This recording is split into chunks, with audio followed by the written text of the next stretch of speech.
परिषदेला सर्व पत्रकार बांधव उपस्थित राहिले त्याबद्दल महायुतीचा धाराशिव कळंब विधानसभेचा उमेदवार म्हणून आपल्या सर्वांचे स्वागत करतो। धाराशिव कळंब विधानसभेच्या निवडणुकीसाठी महायुतीचे राज्यस्तरीय नेते मंडळी, या राज्याचे मुख्यमंत्री, शिवसेना पक्षाचे मुख्य नेते माननीय एकनाथजी शिंदे,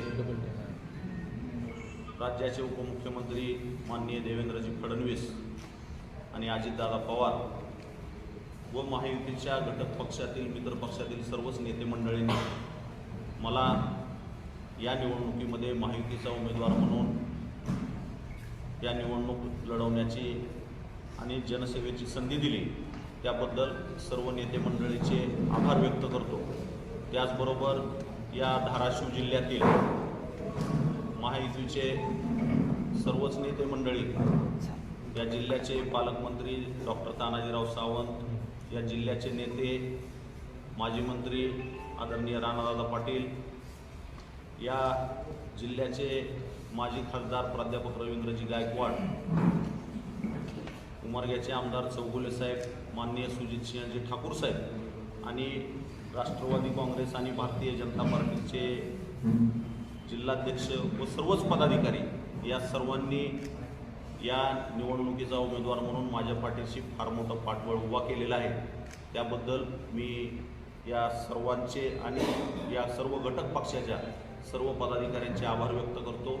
या निवडणुकीचा उमेदवार म्हणून या निवडणुकीचा उमेदवार घोषित झाल्यानंतर सर्व महायुतीतील पक्षाच्या साथीने या मतदारसंघामध्ये प्रचार यंत्रणा चालू आहे, मतदारांच्या गाठीभेटी चालू आहेत आणि यामध्ये प्रचंड असा लोकांमध्ये उत्साह आणि प्रतिसाद दिसून येत आहे आणि सर्व घटक पक्षाचे कार्यकर्ते पूर्ण ताकदीनं आमच्यासोबत उभे आहेत आणि आमची प्रचार यंत्रणेची सुरुवात व्यवस्थितपणे सुरू झालेली आहे।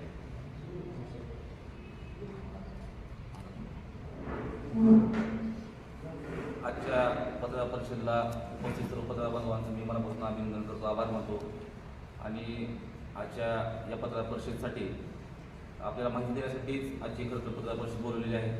मुख्यमंत्री एकनाथभाई शिंदे यांची नियोजित 8/11/2024 म्हणजे परवाच्या दिवशी साधारणतः दुपारी 3 वाजून 2 ही वेळ पण साधारणतः 2 वाजताची वेळ मुख्यमंत्री एकनाथभाई शिंदे या ठिकाणी धाराशिवच्या जाहीर सभेसाठी येणार आहेत आणि आपल्या महायुतीचे उमेदवार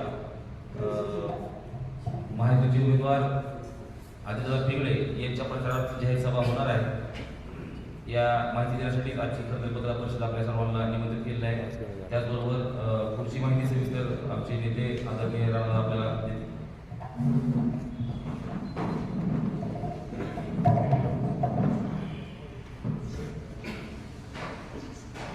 आपल्या सर्वांचं परत एकदा मी देखील स्वागत करतो।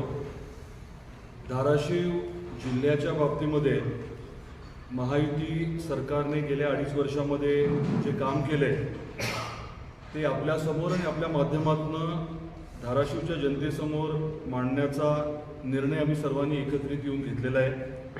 गेल्या 2.5 वर्षामध्ये खूप मोठं काम महायुती सरकारच्या माध्यमातून होऊ शकले। अनेक आपले रखडलेले गेम चेंजर प्रकल्प जे होते ते मार्गी लागले, त्याला मंजुरी मिळाली, निधी मिळाला आहे, काम सुरू झालं आहे आणि या बाबतीमध्ये मला आपल्या माध्यमातून जनतेपर्यंत हे पोचवायचं आहे की जे विषय आपल्यासाठी जिल्हा म्हणून महत्त्वाचे आहेत, आपल्या आर्थिक परिस्थितीमध्ये वृद्धी करण्याच्या अनुषंगाने, आपलं दरडोई उत्पन्न वाढवण्याच्या अनुषंगाने जे अतिशय महत्त्वाचे प्रकल्प आहेत, अनेक वर्षांपासून ज्याच्यावरती काम चालू होतं, असा एक प्रकल्प आता मार्गी लागतोय आणि येणाऱ्या कालखंडामध्ये नवीन महायुती सरकारच्या माध्यमातून हे प्रकल्प पूर्ण तर होतीलच, परंतु आपल्या जिल्ह्याचा आर्थिक कायापालट करण्याचा निर्धार आम्ही सर्वांनी घेतला आहे। दररोज एक असं गेम चेंजर प्रोजेक्ट प्रकल्पाच्या बाबतीमध्ये आम्ही आपल्याला माहिती द्यायचं ठरवलं आहे। आज कौडगावच्या MIDCच्या बाबतीमध्ये आम्ही आपल्याला माहिती देणार आहोत. आपल्या सर्वांना कल्पना आहे की अनेक वर्षांपूर्वी 2,500 एकरवरती कौडगाव आणि बार्शीचा काही भाग असं आपण MIDC इंडस्ट्रियल एरिया प्रस्तावित केला होता. बार्शीतल्या 1000 एकरच्या बाबतीमध्ये थोडासा वेगळा विचार तिथल्या शेतकऱ्यांचा झाल्यामुळे ते 1000 एकर वगळण्यात आले आणि आपल्या धाराशिव तालुक्यातल्या कौडगाव या गावात जो भूभाग आहे तो साधारण 1,500 एकरचा भूभाग आपण या कामासाठी घ्यायचं ठरवलं. त्याचं भूसंपादन झालं. तिथे पहिला प्रकल्प जो कार्यान्वित झाला आहे तो 50 मेगावॉटचा 250 कोटी अंदाजे किमतीचा सोलरचा पॉवर प्रोजेक्ट आहे. सौर ऊर्जेवर आधारित वीज निर्मिती प्रकल्प जो महाजनकोने सुरू केलेला आहे. हा प्रकल्प जो आहे त्याला मान्यता 2019मध्ये देवेंद्रजी फडणवीस साहेब मुख्यमंत्री असताना आणि बावनकुळे साहेब हे ऊर्जा मंत्री असताना देण्यात आली. त्याचं काम पूर्ण होऊन तो प्रकल्प आता कार्यान्वित आहे हे मी आपल्याला आधीच सांगितलं. याच्या व्यतिरिक्त 2019 साली तत्कालीन मुख्यमंत्री आदरणीय देवेंद्रजी फडणवीस साहेबांनी महाजनादेश यात्रेच्या दरम्यान धाराशिवला आलेला असताना त्यांनी कौडगावला टेक्निकल टेक्सटाईल पार्क केला जाईल हे जाहीर केलं होतं. त्यांच्या सहकार्याने CEO MIDC यांना या प्रकल्पाचा अहवाल तयार करण्याच्या सूचना दिल्या होत्या आणि KPMG नावाची एक कन्सल्टन्सी फर्म आहे, मल्टीनॅशनल फर्म आहे, त्यांना ते काम देण्यात आलं होतं. त्या अनुषंगाने त्यांनी अहवाल जो आहे तो तयार केला. महायुतीचं सरकार परत आल्यानंतर हा प्रकल्प जो आहे तो पुढे नेण्याचं आम्ही सर्वांनी ठरवलं. त्याविषयी पुढाकार घेण्यात आला आणि विधानसभेमध्ये आपले आत्ताचे उद्योगमंत्री उदयजी सामंत यांनी जाहीर केलं की MIDCच्या माध्यमातूनच आता कौडगावला धाराशिवला टेक्निकल टेक्सटाईल पार्क होणार. त्या अनुषंगाने साधारण 100-125 कोटीचा पहिला मूलभूत सुविधांचा अहवाल तयार करण्यात आला. त्याला तत्वतः मान्यता देण्यात आली आणि 24 कोटीच्या रस्त्याच्या कामाची निविदा आता काढण्यात आलेली आहे. या प्रकल्पाच्या माध्यमातून आपलं उद्दिष्ट आहे की किमान 10,000 तरी रोजगार निर्मिती व्हावी, 10,000 मुलांना मुलींना तिथे नोकरी उपलब्ध व्हावी या अनुषंगाने नियोजन आहे. वेगवेगळ्या कंपन्यांच्या बाबतीमध्ये वगैरे बोलणं चर्चा झालेली आहे. महत्त्वाचा याच्यातला मुद्दा असा आहे की आपल्याला अँकर युनिट आणायचं आहे आणि येणाऱ्या काळात महायुती सरकारच्या माध्यमातून इथे ज्या सवलती टेक्निकल टेक्सटाईल म्हणून पॉलिसी म्हणून जाहीर केलेल्या आहेत आणि त्याचबरोबरीने मराठवाड्यात ज्या सवलती दिल्या जातात याच्यामुळे स्वाभाविकपणे मोठे उद्योग इथे आकर्षित होणार आहेत. तर की आपल्या धाराशिवची आर्थिक परिस्थिती दरडोई उत्पन्न वाढवण्याच्या अनुषंगाने इथे उद्योग यावे यासाठी हे 1,500 एकरचं भूसंपादन करण्यात आलं. ती जागासुद्धा अशी आपण ठरवली जी मुंबईवरनं येणारी पाण्याची जी पाईपलाईन आहे ती देखील या भागातनं आहे आणि त्याचबरोबरीने हाय टेन्शनची लाईन पण आहे. त्यामुळे वीज, गॅस आणि पाणी हे उपलब्ध होतं आहे. आता महायुती सरकारने समोरचा जो रस्ता आहे कौडगावकडनं जाणारा बार्शी धाराशिवचा याचं काम देखील आता हाती घेतलं आहे, त्याची आपल्याला कल्पना आहे. तर मूलभूत सुविधा ज्या आहेत त्या उपलब्ध करून दिलेल्या आहेत आणि या कौडगावच्या MIDCच्या माध्यमातून टेक्निकल टेक्सटाईल्स हा जो नवीन आणि अतिशय महत्त्वाचा घटक आहे उद्योगातला, ज्याच्यामध्ये प्रचंड प्रमाणामध्ये आत्ता इम्पोर्ट होतं. आपण बरंचसं टेक्निकल टेक्सटाईल आयात करतो. अनेक परदेशातल्या कंपन्या इथे उद्योग टाकायला तयार आहेत कारण आयात केलेल्या मालावरती सध्या कर लागतो. तोच माल जर त्यांनी भारतात उत्पादित केला म्हणजे अगदी आपलं अस्थिरीकरणाचा शेततळ्याचा जो प्लास्टिक असतो ते प्लास्टिक असेल किंवा मल्चिंग पेपर असेल किंवा पॉलीहाऊसचे लागणारं प्लास्टिक असेल, बुलेट प्रूफ वेस्टमध्ये लागणारं केवलार असेल, असे अनेक मुद्दे आहेत ज्याला प्रचंड वाव आहे आणि मी सांगितल्याप्रमाणे एका निर्णायक टप्प्यापर्यंत हा प्रकल्प आलेला आहे आणि पुढच्या काळामध्ये इथे प्रत्यक्षात उद्योग आणून मोठ्या प्रमाणात रोजगार निर्मितीचं आमचं उद्दिष्ट आहे. आपले काही प्रश्न असतील तर आपण कृपया विचारावे. रोज एका महत्त्वाच्या प्रकल्पावर जिथे निर्णायक काम महायुती सरकारने गेल्या 2.5 वर्षात केलंय त्याची माहिती अगदी डिटेलमध्ये आपल्याला देण्याचं मी ठरवलंय, जेणेकरून विकासावर बोलून ही जी आमची संकल्पना आहे आपल्या जिल्ह्याच्या बाबतीमध्ये महायुती म्हणून ती पुढे नेण्याचं आम्ही निश्चित केलेलं आहे. आपले काही प्रश्न असतील कृपया विचारावे. धाराशिव सोलापूर रेल्वे मार्ग आणि कृष्णा मराठवाडा प्रकल्प सूचना कधी माझी विनंती आहे की रोज आपण एक विषय घेऊ. आज नाही मी आपल्या प्रश्नाचं उत्तर देतो, पण डिटेल्स जे आहेत ते आपण नंतर घेऊ.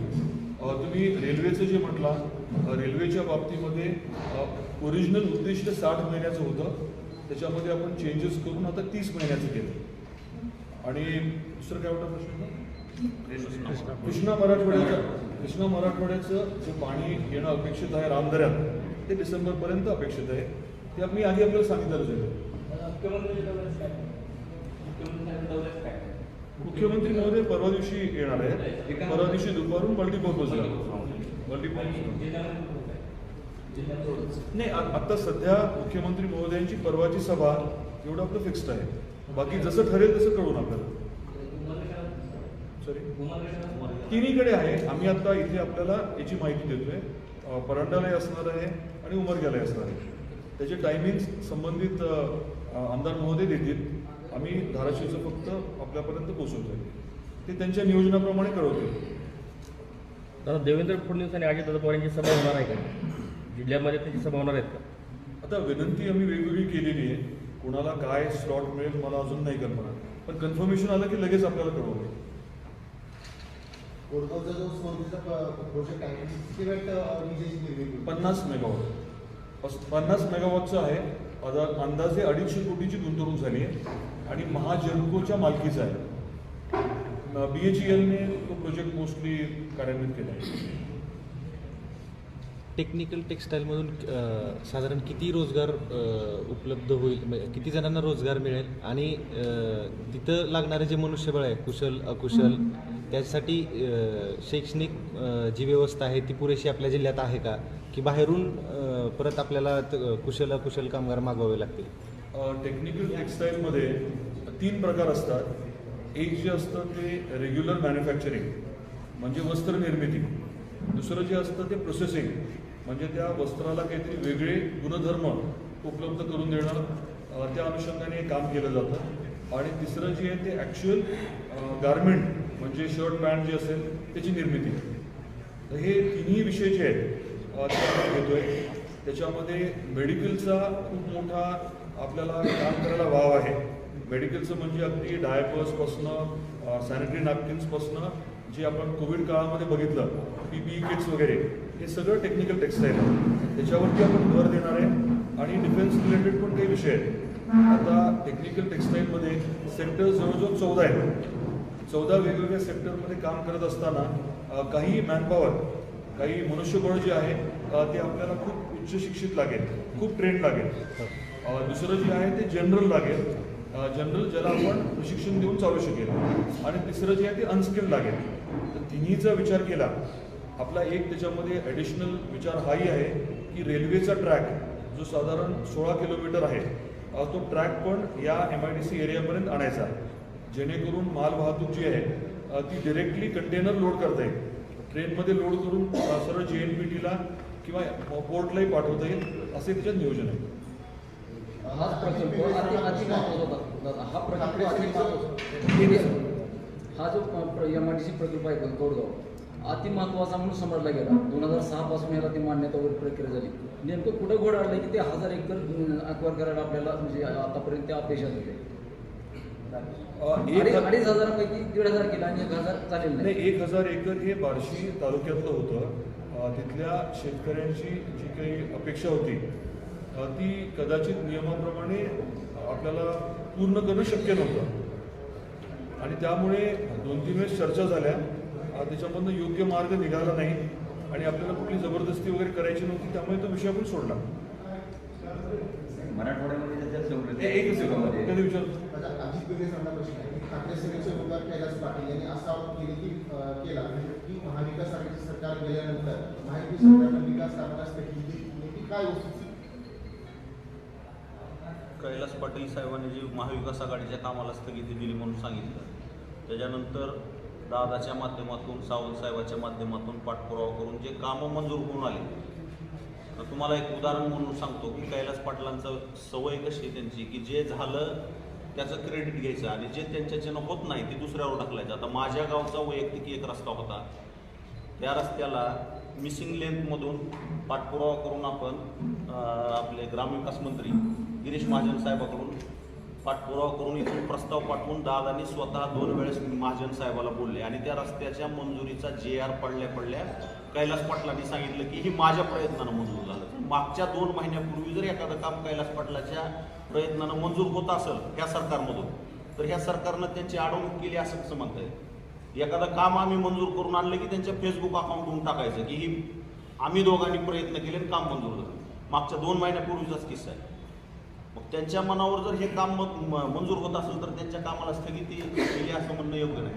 झालेल्या कामाचं फक्त क्रेडिट घ्यायचं. मांजरा नदीवरच्या बॅरेजचा विषय आहे, त्या कामाला स्थगिती दिली असं त्यांनी एका भाषणात म्हणलं. माझी एक विनंती आहे, काय होतंय आपल्या प्रेसचं फ्लेवर दुसरीकडे चाललंय. आपल्याला प्रेस म्हणजे आमची विनंती काय आहे की आज महायुती ते केलेलं काम जे आहे ते जनतेपर्यंत पोचवावं. आपल्या जिल्ह्याची गरज काय आहे? आपल्या जिल्ह्याची गरज शाश्वत पाणी आहे. आपल्या जिल्ह्याची गरज काय आहे? रोजगार निर्मिती आहे. कुरघोड्या जे करायच्या कुरघोड्या करणं आणि त्याच्यातच आपण सगळ्यांनी आनंद मानणं, याच्या थोडंसं पलीकडे आपण जावं ही आपल्या सर्वांना विनंती आहे. वेगळी प्रेस घेतील ना. आजचा मुद्दा जो आहे, माझी परत आपल्याला विनंती आहे, प्रेस जी आहे ती इंट्रोडक्शनची प्रेस होती, CM साहेबांच्या कार्यक्रमाची प्रेस होती आणि महायुतीचं जे मत आहे की आपण आपल्या जिल्ह्यातल्या राजकारणात सकारात्मकता आणूया. एक मिनिट, आपल्या जिल्ह्याच्या राजकारणात सकारात्मकता आणूया. ज्या गोष्टीची आपल्याला गरज आहे त्याच्यावरती बोलून आपण जे निरर्थक आहे, ज्या वैयक्तिक गोष्टी आहेत, आरोप प्रत्यारोप जे आहे त्याच्यामध्येच आपण धन्यता जर मानायला लागलो तर जनता जी आपल्याला निवडून देते, ज्याच्या अपेक्षा आहेत की आपल्याकडनं काहीतरी त्यांचं भलं व्हावं, त्याच्याकडे दुर्लक्ष जे होत आहे. यामुळे आमची विनंती आहे की थोडा फोकस जो आहे तो या विषयावरती असावा. महाराष्ट्राचं जे फंड होतं ते कशामुळे नेमकं थंड झालं काय?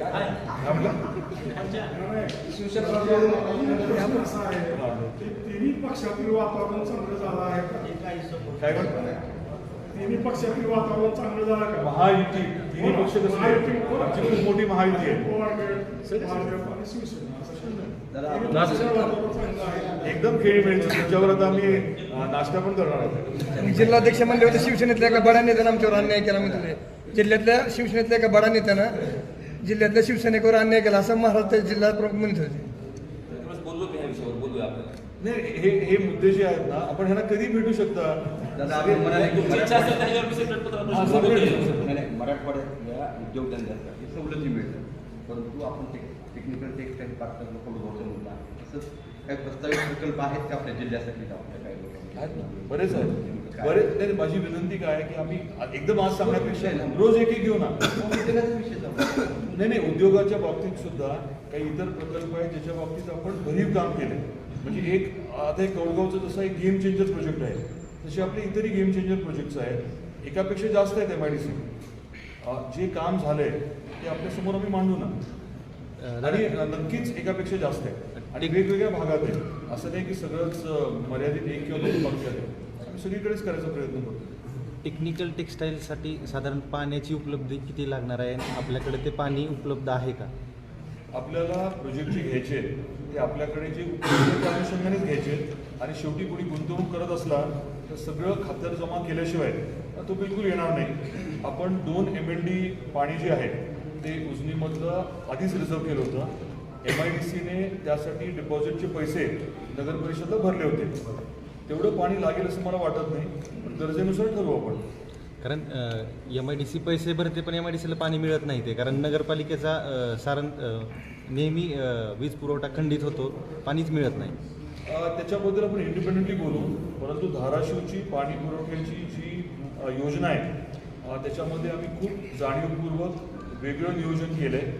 येणाऱ्या काळामध्ये ती आम्ही सांगू आपल्याला खूप विचारपूर्वक केले. जे आमचं मूळ उद्दिष्ट आहे की धाराशिव शहरामध्ये दररोज पाणी मिळावं आणि 24/7 मिळावं, त्या अनुषंगाने आम्ही आपल्याला सगळे डिटेल देऊ. त्याचं प्लॅनिंग केलं आपण. आपण म्हणाल की गॅस, वीज आणि पाण्याची उपलब्धता आहे, परंतु आता तो प्रकल्प पूर्ण होऊन जो रिलायन्सचा गॅस पाईपलाईन आहे आणि कार्यान्वित झालेला नाही. त्याचं काय रिलायन्सचा पाईपलाईनचा जो गॅस आहे चालू आहे ना तो प्रोजेक्ट? नाही, मी परत एकदा रिपीट करतो. ती जी जागा आहे कोरगावची, तिथनं 3 महत्त्वाच्या गोष्टी चालल्या आहेत. एक म्हणजे उजनीवरनं येणारं पाण्याची पाईपलाईन, दुसरं म्हणजे रिलायन्सची गॅसची पाईपलाईन. प्रोजेक्ट नाही, गॅसची पाईपलाईन जी चालली ना, हो पण चालू नाही. चालू. परत रिपीट करतो, गॅसची पाईपलाईन जी धाराशिववरनं बार्शीला चालली आहे, ती पाईपलाईन वाहिनी जी आहे ती आपल्या एरियामधून चालली आहे. म्हणजे आपल्याला उद्या जर गॅस पाहिजे असेल तर त्यांच्याशी चर्चा करून तिथल्या तिथे उपलब्ध होईल. आणि तिसरा मुद्दा आहे तो हाय टेन्शन लाईन, उच्च दाबाची विजेची लाईन जी आहे, टॉवर लाईन, ती चालली. असा विषय होता. पिंगळे साहेब, धाराशिव केळमचे विद्यमान आमदार हे जनतेच्या संपर्कात 5 वर्ष झालं आणि आपण आता त्यांच्या स्पर्धेमध्ये आपण निवडणूक लढत आहे. आपल्याला कुठले मुद्दे घेऊन आपण आता निवडणुकीला सामोरे जात आहे? विकासाच्या दादाने सांगितल्याप्रमाणे विकासाच्या मुद्द्यावरच आमची निवडणूक राहणार आहे. फक्त संपर्कात आहे, लग्नाला जातो, बारशाला जातो हा विषय नाही. तर विकासाचे आपल्या या 5 वर्षामध्ये जो या मतदारसंघाचा विकास पूर्णपणे थांबला आहे म्हणण्यापेक्षा या मतदारसंघाचा पूर्णपणे भ्रमनिरास झाला आहे धाराशिव कळंब मतदारसंघाचा. ते मुद्दे घेऊन आम्ही निवडणुकीला समोर जाणार. विकास म्हणजे काय सांगाल का? हां, विकास म्हणजे काय? आणि विकास म्हणजे काय की आपल्या ह्या धाराशिव मतदारसंघामध्ये एखादा मोठा कुठला प्रोजेक्ट ह्या 5 वर्षात आला का हे तुम्ही सांगा. अगर आज धाराशिव शहराची या रस्त्याची काय अवस्था झाली, तुम्ही कळंब तालुक्यात या कळंब तालुक्यातले जे गावाला जोडणारे रस्ते त्या रस्त्याची काय अवस्था आहे? तुमच्याकडे काय नियोजन आहे? कसं नियोजन काय या मतदारसंघासाठी? त्याला मांडू द्या ना. उमेदवार आहेत दादा. तुम्ही प्रेस वेगळी घ्या ना. आमचं फोकसच आहे.